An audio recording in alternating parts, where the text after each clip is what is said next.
दोस्तों जय मसीह, आप सभी का प्रभु यीशु मसीह के नाम में बहुत बहुत स्वागत है 5 minutes Bible study with pastor Daniel Raj के इस प्रोग्राम में।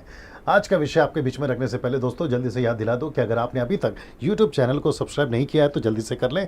आपको करना क्या है, आपको चैनल को सब्सक्राइब करना है और साथ ही साथ आपको आइकॉन बेल दबाना है ताकि जब मैं मैसेजेस अपलोड करता हूँ तो आप उसको देख सकते हैं और आप तक वो पहुँच सकता है। दूसरा, आपको क्या करना है, मेरे पेज को लाइक करना है जो फेसबुक पेज है, और आपको ये प्रेस करना है थंब, ताकि आप जो है मेरे लाइव मैसेजेस को देख सकते हैं, मुझसे जुड़ सकते हैं और मेरे मित्र बन सकते हैं। दोस्तों साथ ही साथ मसीह मंथन बैठक व्हाट्सएप ग्रुप, जो हमने गलत शिक्षाओं के प्रति गलत जो कार्य करते हैं उसके प्रति एक मुहिम शुरू करी है। लॉकडाउन के बाद में पहली बैठक मुंबई से होगी और ये मसीह मंथन बैठक के मेंबर्स अभी तक 600 से भी ज़्यादा लोग हो चुके हैं। हम चाहते हैं कि आप इनमें से किसी के नंबर को कॉल करें। यदि आप यीशु के अनुयायी हैं, फॉलोवर हैं, आपको करना क्या है, इनमें से किसी को कॉल करना है सुबह 10 बजे से लेकर रात को 9 बजे तक। उसके बाद आपको कॉल नहीं करना, याद रखिए। और उससे क्या करना है कि उनको कहना है कि वो आपको मसीह मंथन बैठक में ग्रुप में जोड़ दें। चलिए दोस्तों, आज का विषय आपके बीच में रखने जा रहा हूँ। मेरा मकसद यही होता है आप सभी को सिखाने का। आशा करता हूँ कि आप लोग बहुत कुछ सीख भी रहे होंगे मेरे संदेश के माध्यम से।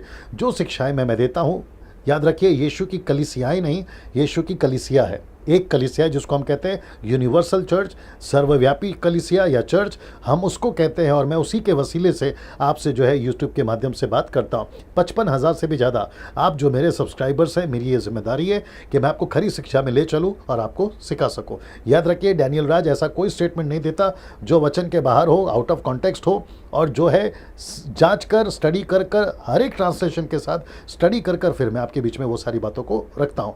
आज का विषय दिलचस्प है, सेम टाइम गंभीर है, बड़े ध्यान से देखिएगा। विषय है कि लॉकडाउन में, जब आप अपने घर में थे, लॉकडाउन में आपको सबसे ज़्यादा आत्मिक तौर पर किसने संभाला? जी हाँ दोस्तों, वो जो शब्द है संभाला, आपको सबसे ज़्यादा आत्मिक तौर पर किसने संभाला? आप जब घर पर थे, परिस्थितियां खराब हैं, अभी भी 2 हफ्ते का वक्त और बढ़ गया है। ऐसी परिस्थिति में आपको सबसे ज़्यादा कौन संभाल रहा है? मैं इस विषय के ऊपर बात करूंगा और आशा करता हूं कि आप इसको आखिर तक देखोगे। 5 मिनट का ये वीडियो होगा ना। 2 चीज़ों ने आपको सबसे ज़्यादा संभाला। जी हाँ दोस्तों, सबसे पहला है वचन और दूसरा है प्रार्थना।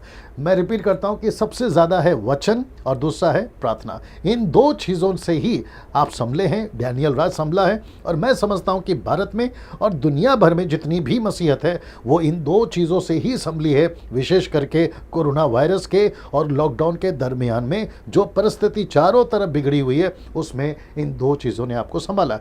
मैं समझता हूँ कि लॉकडाउन से आप ये भी सीखे होंगे कि परमेश्वर तू ही सब कुछ है, तुझे छोड़ कुछ नहीं है, सच्चा सहारा तू है। तो मैं समझता हूं कि इन वचनों से और प्रार्थना से आप सीख गए होंगे ना। मेरा अनुभव जो मैंने देखा है, 99.9% पूरी दुनिया में जो मुझे दिखने में आया है वो यही आया है। वो चाहे सेवक हो, विश्वासी हो, दास हो, दासी हो, भाई हो, बहन हो, छोटा हो, बड़ा हो, अमीर हो, गरीब हो, उस दोनों को जो है, ऐसे लोगों को इस दोनों ने ही बचाया है। एक वचन और दूसरा है प्रार्थना। ना दोस्तों, इसको देखिए, क्या क्या काम नहीं आया इन लॉकडाउन के दरमियान। जब आप अकेले थे प्रभु के साथ में, तो आपको कौन कौन सी चीज़ें फीकी लगी, आपको कौन कौन सी चीज़ें ठीक नहीं लगी, और आपको ऐसा लगता था कि जिसके पीछे बहुत भागते थे, आपको लॉकडाउन ने और इस परिस्थिति ने सिखा दिया कि वचन ही सब कुछ है, प्रार्थना ही सब कुछ है, यीशु के पास आना ही सब कुछ है। आप पहले किसी और चीज़ को बहुत महत्व देते थे,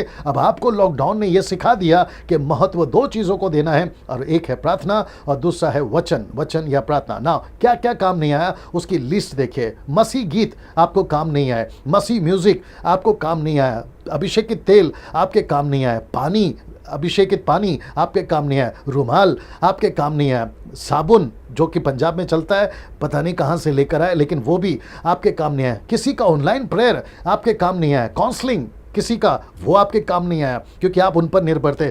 किसी की प्रोफेसीज आपके काम नहीं आए, किसी का पैसा देकर, ऑफरिंग देकर, मेरे लिए प्रार्थना कर दो परिस्थिति ठीक हो जाए, वो तक आपके काम नहीं है। और आपको पता चल गया ये भी कुछ काम का नहीं है, प्रभु का वचन और प्रार्थना ही सब कुछ काम का है। डॉक्ट्रिन्स जो आप मानते थे, लेके चलते थे, सिद्धांत जो आप लेके चलते थे, वो भी आपके काम नहीं आए। किसी की मसीह शायरियाँ वो आपके काम नहीं आई, शायरीज जो भी होती है, मोटिवेशनल प्रीचिंग भी आपके काम नहीं आई। किसी आपका लोकल पास्टर तक भी, क्योंकि आप ज़्यादा निर्भर थे कि पास्टर प्रार्थना करेगा, पास्टर सिखाएगा, तब सब कुछ होगा, था, लेकिन आपको एहसास हुआ कि वो तक भी अभी छूट गया है, वो भी आपके काम नहीं आए, दुनियादारी तक काम नहीं आए, क्योंकि यहाँ तक कि डॉक्टर हो, राजनीतिक हो, पूरी दुनिया ने हाथ उठा लिया इस कोरोना वायरस के सामने, घुटने टेक दिए और कहा कि आपको खुद अपना ख्याल रखना है, ये तक आपके काम नहीं आए। तो दोस्तों, लॉकडाउन ने हमको हर चीज समझा दी है।